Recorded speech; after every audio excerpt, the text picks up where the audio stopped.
Hello, welcome to our channel. We appreciate each and every one of you. Thank you for coming. Isn't that the biggest blank stare you've ever seen? This is brought to you by Get the Tea. All I'm going to say is the big C in seaweed. The big C in seaweed. What do you think the Army published in 1946? And the best way to counter the big C I have found after 5,000 patients is using seaweed from Get the Tea because it's ground up so small. But it's not just the big C it fights. It helps neutralize your body.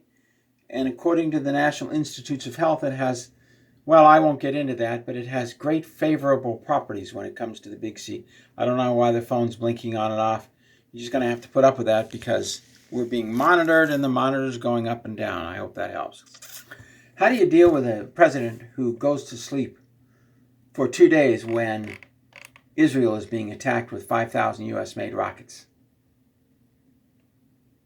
And then he puts out a letter 2 days later that says, "Hi, I'm Joe Biden." Doesn't even sign it because he's not capable of signing it.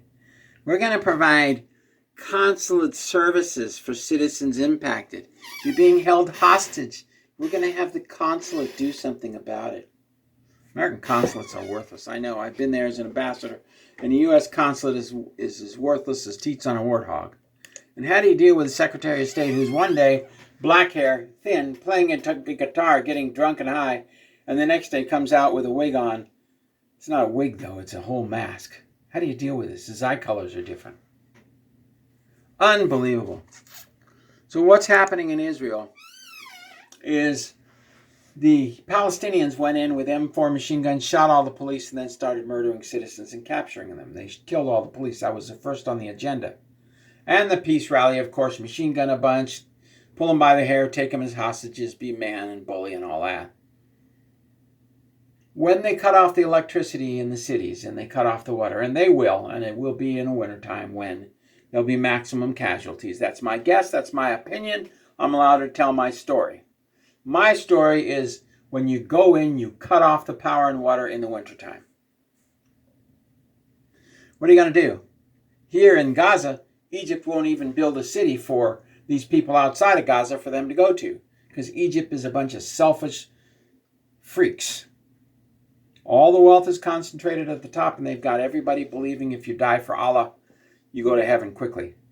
Let me tell you, you die in a terrorist attack, you go straight down where the coals are hot.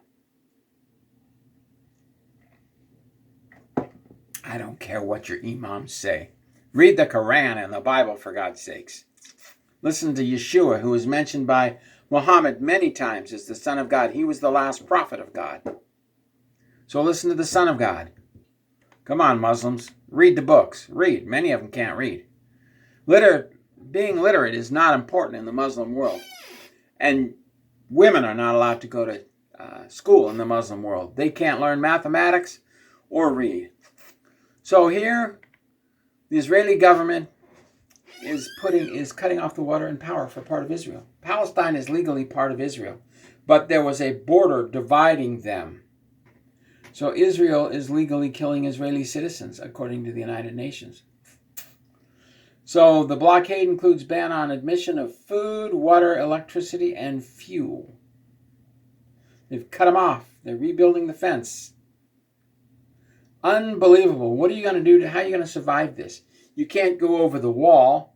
The tunnels are meant to go into the city so they can blow them up or blow up key railway systems or road systems. I don't think Israel has that much of a rail system. It's a small, tiny little country. So this area, half the size of Rhode Island, is now being pummeled by Israel, rightfully so.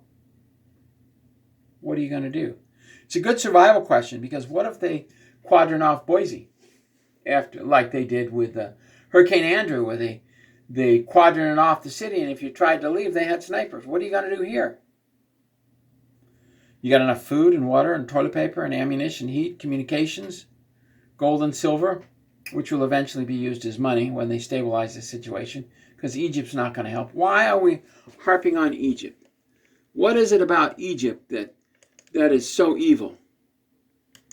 Well, we'll take a look for you, because this has to do with your very survival. Because you better know your geographics. The newer the computer, the slower they are.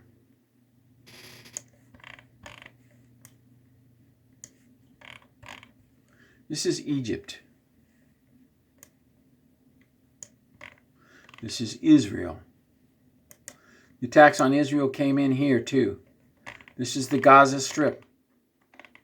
Now, there's a wall here preventing these people from Palestine going into Egypt. Why don't they just build an alternate city and a farming community right here? All they need is one nuclear reactor and they'd be able to water this entire desert. Bring the Palestinians down. It's only an area half the size of Rhode Island. Why? Because the leaders in Egypt don't want to. They don't want to do that. They're not going to take the Palestinians and build a brand new Palestine here. 10 times the size with watered land and fertile valleys. They're not going to do that because they want this conflict in Israel. And it didn't just break out here. It broke out all along here. Hundreds of Palestinians areas shooting randomly. That's why they're issuing them guns. Why Israel is being issued guns. See if we can get to that story. I call on all Israeli citizens to own guns. Ben-Gvir, National Security, Ben-Gvir is issuing guns to the Israelites to fight back. Why doesn't the United States do that? Because they want you dead. America must be destroyed first, then Europe. So here we go. How are you going to survive this? You got to figure that one out. Very soon this will break out. Very soon this will break out in America. Be ready. I'm thoroughly convinced they're going to throw everything at the book in December so we can try and start a conflagration using firecrackers in January. God bless. Thank you very much. We'll see you tomorrow.